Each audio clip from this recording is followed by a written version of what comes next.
kepada kakak asisten.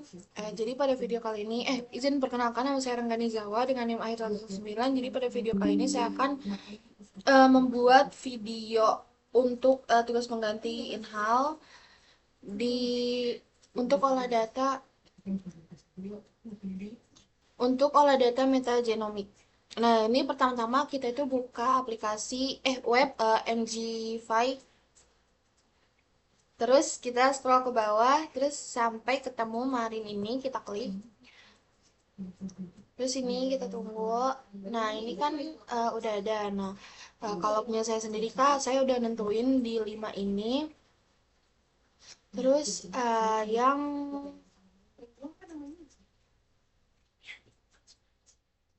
sebentar Kak, maaf Kak, saya lupa.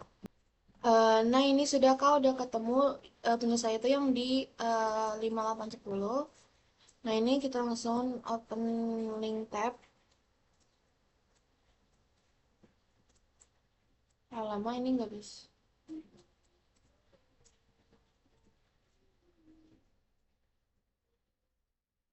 Bentar, Kak. Nah, ini kita udah di klik kanan yang tadi. Terus kita scroll ke bawah, kita klik yang ini, yang analysis accession, terus kita open link di tab. Nah, terus kita lihat di sini ada yang quality control. Nah, di sini tuh ada number of sequence contact per QC step. Nah, jadi si initial konteks itu dia tuh jumlah awal konteks sebelum dilakukan penyaringan. Lalu di trimming sendiri dia itu tahap pemotongan bagian sequence yang berkualitas rendah. Lalu di trimming sendiri di length filtering dia itu penyaringan berdasarkan panjang kontiknya.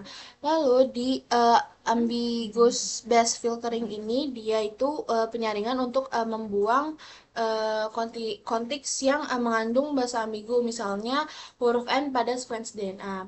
Lalu yang terakhir itu ada konteks subsample for QC analysis.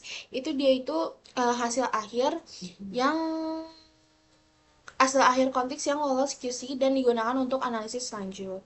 Nah, di sini semua hasilnya itu sama 1506 260.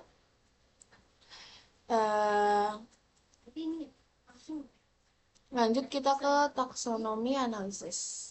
Di sini kita pilih yang pi. Nah, di sini sudah ada hasilnya. Nah, jadi film teratas atau film yang paling mendominasi di sini tuh ada 3, yaitu Proteobacteria, Actinobacteria, dan Bacteroidetes. Nah, si Proteobacteria ini dia itu ada di 29,75%, lalu yang di Actinobacteria itu dia ada di 28,93%, lalu yang Bacteroides ini ada di 7,44%. Nah, lanjut kita ke yang fungsional analisis. Nah, di sini tuh ada intern pro seperti yang tadi Kak para asisten jelaskan. Intern pro itu dia tuh menyediakan gen aktif. Nah, terus di sini kan ada bentar Kak, lupa. Maaf Kak, udah selesai lanjut. Jadi di sini tuh ada si context with predict CDS, atau dia tuh jumlah konteks yang mengandung gen atau protein yang dapat dikodekan. Lalu ada konteks with predict RNA, dia itu konteks yang mengandung RNA non coding, misalnya RNA ataupun tRNA. Lalu ada ini konteks with interproscan match. Nah, dia sendiri itu kontik yang memiliki kecocokan dengan database Interpro. Lalu ada predicted CDS, yaitu total gen atau protein yang diprediksi dari semua kontik. Lalu ada udah Kak, sorry. Terus di sini tuh yang paling banyak adalah si predict CDS, yaitu dia tuh sampai di 3000 300.015. Nah, lanjut kita ke GoTerms. Nah, di sini ada tiga komponen, yaitu biological process, molecular function, dan cellular komponen. Nah, jadi kita di sini tuh nyari yang paling mendominan aja. Di biological process sendiri, dia itu ada metabolic process yang paling mendominan atau yang batangnya tuh paling panjang.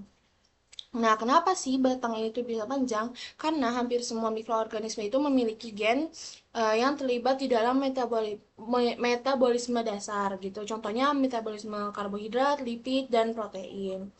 Nah, metabolisme sendiri dia tuh fungsi utama yang diperlukan untuk sel hidup untuk mendapatkan energi dan membentuk komponen sel baru. Nah, jadi tidak heran nih kalau si uh, metabolic proses ini tuh dia lebih panjang tuh. Lanjut di sini ada yang molecular function.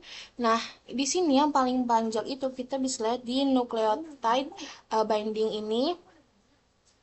Nah, kenapa si nucleotide binding ini panjang? Karena banyak ditemukan pada mikroba memiliki sistem genetik DNA ataupun RNA yang terus bereplikasi dan bertranskripsi untuk sintesis protein. Tuh. Nah, terus yang terakhir di sini ada cellular komponen. Yang paling banyak itu ada di membran. Kenapa membran sendiri ini panjang? Karena banyak protein yang terlokalisasi atau menjadi bagian dari membran sel. Nah, membran sel sendiri kan merupakan komponen utama pada sel mikroba.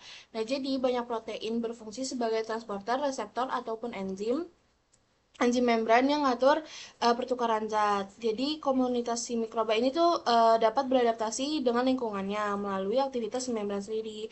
Jadi apa sih dapat disimpulkan juga kenapa dia bisa panjang karena si membran ini tuh muncul dalam jumlah besar gitu. Lalu yang PFAM, enggak deh langsung yang KO. Oke Kak, langsung yang KO. Nah, KO sendiri itu tuh dia eh setiap kodenya seperti yang di sini tuh merepresentasikan gen atau protein yang dikategorikan di database KEGG.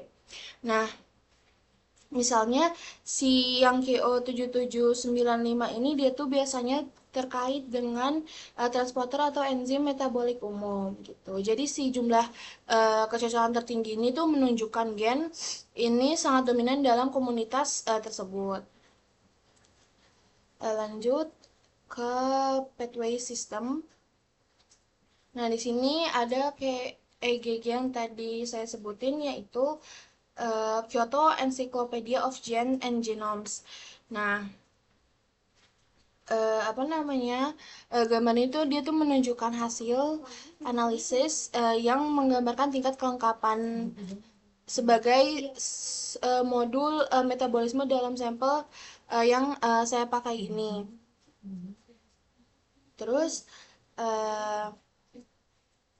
di sumbu X sendiri dia itu menunjukkan jalur metabolik dan sumbu Y sendiri menunjukkan presentasi kelengkapan persentase dari setiap jalur metabolisme. Lanjut genome properties. Nah, di sini kan ada nih yang paling banyak itu metabolism. Nah, dia itu menunjukkan banyaknya gen yang berperan dalam jalur metabolisme primer dan sekunder. Lalu eh maaf Kak, jadi saya langsung kesimpulan aja. Genom sendiri itu genom properti sendiri itu merupakan genom komunitas mikroba yang menunjukkan keragaman fungsi biologis dengan dominasi gen metabolik serta mekanisme pertahanan dan komunikasi antar sel gitu. Lalu yang terakhir ini ada anti-smash. Jadi di sini bisa dilihat yang paling banyak itu ada di terpe. Kenapa si terpe ini tuh dia paling banyak Sebelumnya si anti-smash ini tuh untuk mendeteksi gen hasil metabolit sekunder. Nah, sumbu X sendiri dia itu jenis klaster gen metabolit sekunder dan ia sendiri jumlah match atau kemunculan tiap tipe pada klaster. Nah, hasilnya tuh kan menunjukkan si terpene itu kan paling banyak kan, yaitu di sini tuh ada 49. Nah, yang ini tuh diikuti oleh si bakteri yosin sendiri ini 12 gitu. Nah, sebelumnya terpene itu apa sih? Terpene itu merupakan senyawa bioaktif yang penting dan berfungsi sebagai antibiotik, antioksidan ataupun senyawa pertahanan mikroba. Nah, adanya si bakteri yosin ini dia itu menandakan kemampuan komunitas mikroba menghasilkan senyawa antar mikroba untuk bersaing dalam ekosistemnya. Nah, jadi komunitas mikroba ini tuh memiliki potensi besar dalam menghasilkan metabolit sekunder seperti terpe dan si bakteriosin ini yang berperan penting dalam ekologi dan aplikasi bioteknologi. Sekian penjelasan olah data bioteknologi metagenomik saya. Kurang lebihnya mohon maaf. Selamat malam dan terima kasih.